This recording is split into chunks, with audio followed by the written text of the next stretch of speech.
ሙስሊሞች ይህንን ቪዲዮ በፍጹም ስክሮል እንዳታደርጉት ሼር ኮፒ ሊንክ ያደረጋችሁ ለሚመለከተው አካል አድርሱልኝ። መስጂድ ማለት ለኛ ምን እንደሆነ ላልገባቸው ሰዎች ይህንን ቪዲዮ በደንብ ሼር አድርጉልኝ። በደንብ ማለት መስጂድ ማለት ለኛ አንዱን አምላክ በአንድነቱ ላይ ሁለትነት ሶስትነት የሌለበትን አምላክ በብቸኝነት የምናመልክበት ስፍራ ነው። ኃያሉን ሕያው የሆነውን ጌታ በሕያውነቱ ላይ ሞት የሌለበትን ጌታ የምናመልክበት ስፍራ ነው። ያንን ፍጹም አምላክ በጌትነቱ ላይ ሰውነት የሌለበትን ብቸኛውን አላህን Subhanahu Wa Ta'ala የምንገዛበት ስፍራ ነው። በጥበቃው ላይ ማንቀላፋት ማንገላጀት የሌለበት ጌታ ነው። ያንን ጌታ ነው ውስጡ የምናመልከው። ያልወለደው ያልተወለደው ያልሞተው የማይሞተውን አላህን Subhanahu Wa Ta'ala ብቻ በብቸኝነት የምናመልክበት ስፍራ ነው። ሙስሊሞች መስጂድ ሲሄዱ ወንጀሎቻቸውን ሊያጥቡ አላህን Subhanahu Wa Ta'ala ምህረት ሊጠይቁ አንድነታቸውን ሊያጠናክሩ መዋደድ መፋቀር መተሳሰርን ሊያበለጽጉ ሊያጎሉ አንድነታቸውን ሊያሳዩ የሚሄዱበት ስፍራ ነው። የአላህ Subhanahu Wa Ta'ala ቤት ነው። የተቸገረውን ሊረዱበት የተራበውን ሊያበሉበት የተጠማውን ሊያጠጡበት የታረዘውን ሊያለብሱበት የተጣሉትን ሊያስታርቁበት የሚገናኙበት የአላህ Subhanahu Wa Ta'ala ቤት ነው። በወንጀል የተጨማለቀችዋን ነፍሳችንን ሄደን በግንባራችን ተደፍተንለት ምህረቱን የምንጠይቅበት የአላህ Subhanahu Wa Ta'ala ቤት ነው። መስጂድ ማለት ለኛ የዱንያውን ሀጃዎቻችንን የአላህን Subhanahu Wa Ta'ala ምህረት በአኺራም ለማግኘት ቁጭ ብለን ወደ አላህ Subhanahu Wa Ta'ala ተላቅሰን የምንቃረብበት የአላህ Subhanahu Wa Ta'ala ቤት ነው። በሜክሲኮ የሚገኘውን ከ1967 ዓመተ ልደት ጀምሮ ህጋዊ ካርታ ያለውን መስጂድ ጨለማን ተገን በማድረግ ሌሊት ላይ ማፍረስ ምን ይባላል? የኢትዮጵያ እስልምና ጉዳዮች የፌደራል ፖሊስ፣ የአዲስ አበባ ፖሊስ ኮሚሽን፣ የሰላም ሚኒስቴር እንዲሁም የሚመለከታቸው አካላቶች ባካችሁ ይህንን ጉዳይ ተረባርባችሁ ፍቱልን።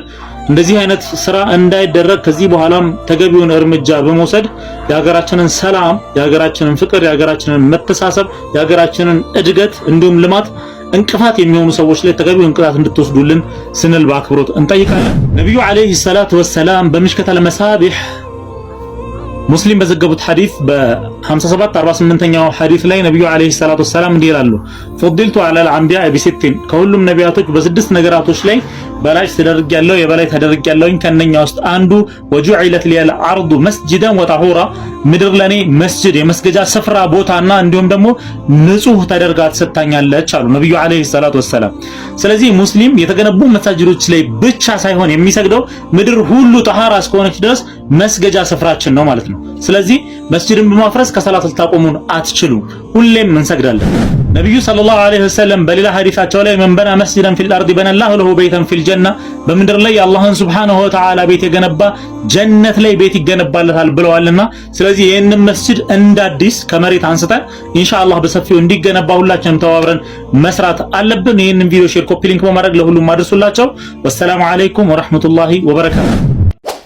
አሰላሙ አለይኩም ወራህመቱላሂ ወበረካቱ። የተወደዳችሁና የተከበራችሁ ተመልካቾች አዲስ መረጃ ላደርሳችሁ ነው።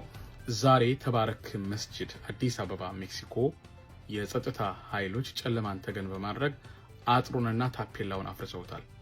ይህን ድርጊት በተመለከተ የአዲስ አበባ መጅሊስ ድርጊቱን አውግዟል። በቦታውም ላይ ሃሩን ሚዲያ ተገኝቶ በቀጥታ ስርጭት ከባልደረባዬ ጋር በመሆን ፕሮግራም አስተላልፈናል። ዩቲዩብ ቻናላችን ላይ እንዲሁም ፌስቡካችን ላይ ታገኙታላችሁ። እዛ ላይ ገብታችሁ ያለው መረጃ እንድትከታተሉ ለማስታወስ ነው። ይህንን ድርጊት በተመለከተ የአዲስ አበባ መጅሊስም በእንደዚህ በጨለማ ተገን አድርጎ ተባረክ መስጂድ አጥሩን የጸጥታ አካላት ማፍረስ ማለት ትክክለኛ ያልሆነ አካሄድ ነው በማለትም አውግዞታል። ጉዳዩን በቅርበት እንከታተል። ሙሉ መረጃውን ሃሩን ሚዲያ ላይቭ የሚለው ላይ ስትገቡ ታገኙታላችሁ፣ ወይም ፌስቡክ ፔጃችን ላይ ሙሉ መረጃውን እዛ ላይ ታገኙታላችሁ። ይህ ድርጊት ፈጽሞ ተገቢ አይደለም። ጀዛኩሙላሁ ኸይር። ሰላም አለይኩም ወራህመቱላሂ ወበረካቱ። አሰላሙ አለይኩም ወራህመቱላሂ ወበረካቱሁ። ማታ ሌሊት ላይ የህግ አካላት እንደሚሉ ሰዎች የተባረክ መስጂድን አጥሩን ያ ሁሉ ንብረት የወደመበት ብዙ ንግግር ተደርጎ በስምምነት የተሰራውን መስጂድ አፈርሰው በሌሊት ሰው በሌለበት ለመስጂዱ ኮሚቴም ይሁን ለክፍለ ከተማው መጅሊስ ሳያሳውቁ ማለት ነው። ይህ ትልቅ በህግ አካላት የተፈጸመ ህገ ወጥነት ነውና አንዳንድ ከፍተኛ ባለስልጣናትም በሰዓቱ እዛው ሆነው ሲያስፈርሱ እንደነበረ መረጃው እየወጣ ይገኛል። በሌሊት ይህ ውንብድና ነው እንጂ ምንም ህግ ማስከበር አይደለም፣ ህገ ወጥ ቦታም አይደለም ቦታው። እሱ ብቻም አይደለም የመስጂዱ ኮሚቴውም ታስረዋል።